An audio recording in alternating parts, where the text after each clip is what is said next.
Our time to adjust, adapt, and react has been lessened from decades to months. And that is the scary part.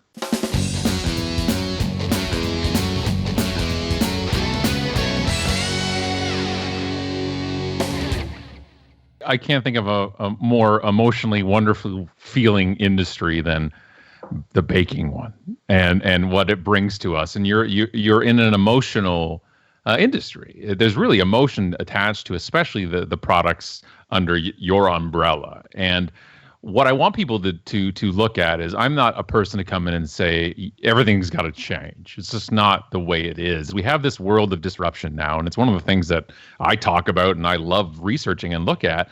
But the disruption's happening in certain areas, but not in a lot of others. And what I mean by that is, it's not changed the fact that you want to have a good product, a good values, a good company who treats employees well and vendors well and customers well.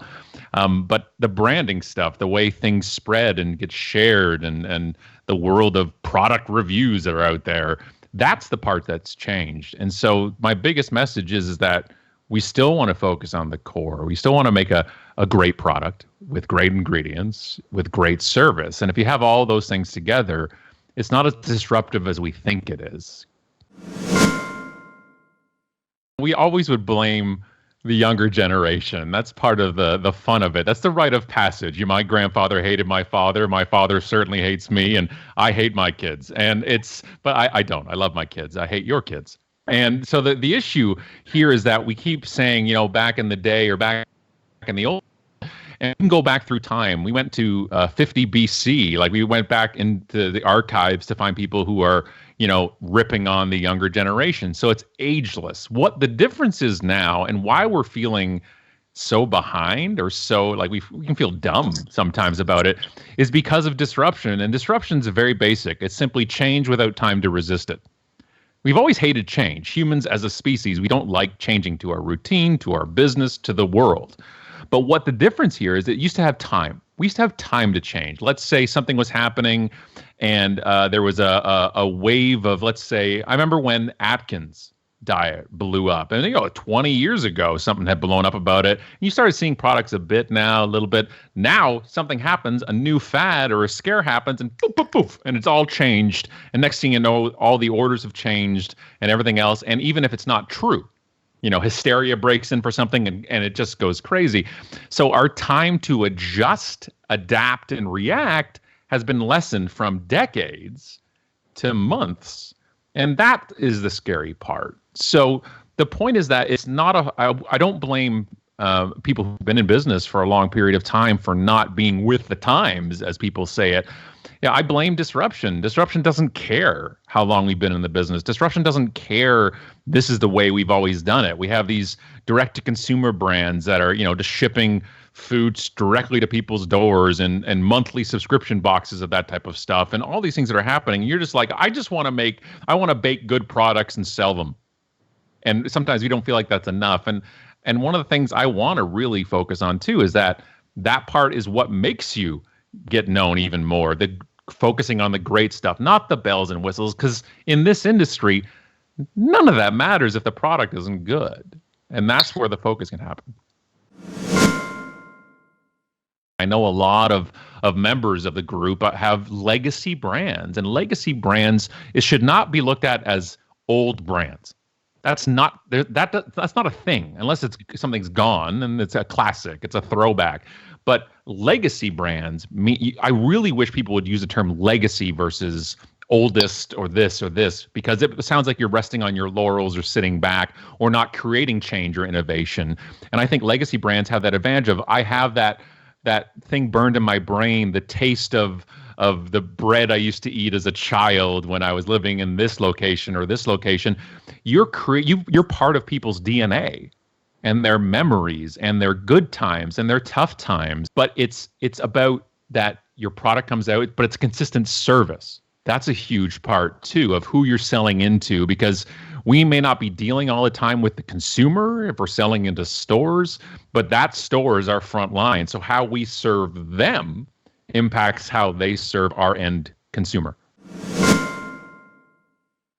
Look, first off, for everybody who's going to be inducted into the Hall of Fame this year, it's got to be a huge, huge honor. It's a Hall of Fame I wish I was in. It's one of the most glorious things in the world of what it does for people, and just the art and the emotion of eating. I just think there's a huge value to something that we always forget. When we're always going on to the new thing, we're always moving to the next one. We're almost under squirrel syndrome.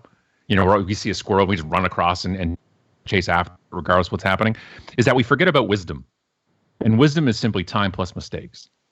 And that's what people who've been in the industry a long time have. And it's something that we should look at, we should honor, we should listen to. And we have this debate back and forth of a younger generation coming into the industry saying we should change all these things. And I don't have a problem with change or innovation, but the problem is then we discard wisdom.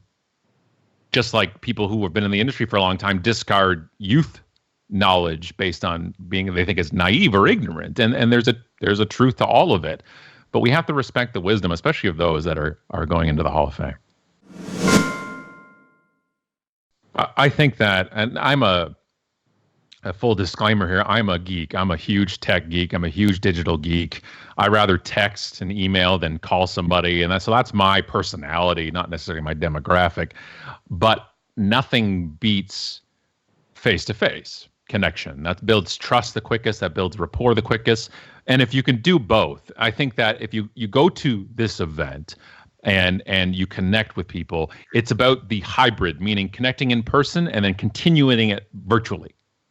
And that's a huge part. You just make this the conference the start of that relationship, but continue it on. So when you see the same person next year at the event, you've had a whole year of connection, of relationship building. And that's the only thing that creates real trusting relationships is time and connection.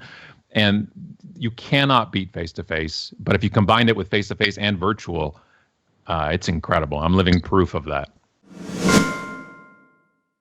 I talk to our kids. We have 5 kids, and I'm on the road all the time. And I never feel like I'm away from them. And that's because of texting. And I think that on a customer basis, on a consumer basis, or on an employee basis, a lot of times we're very self-centered in our communication, meaning this is how I want to communicate. And if we're the customer, that's perfect. The customer, whoever's paying, should be able to dictate the terms of communication. But if I'm a customer and I want to, as an example, I had a dentist who I emailed and I said, I'd like to come in for a cleaning next week. Let me know what time works on these days. And I hopped on a plane. I landed in Miami. I got up. It had a voicemail. And the only reason I check my voicemail is to get rid of the voicemail notification number I have on my phone.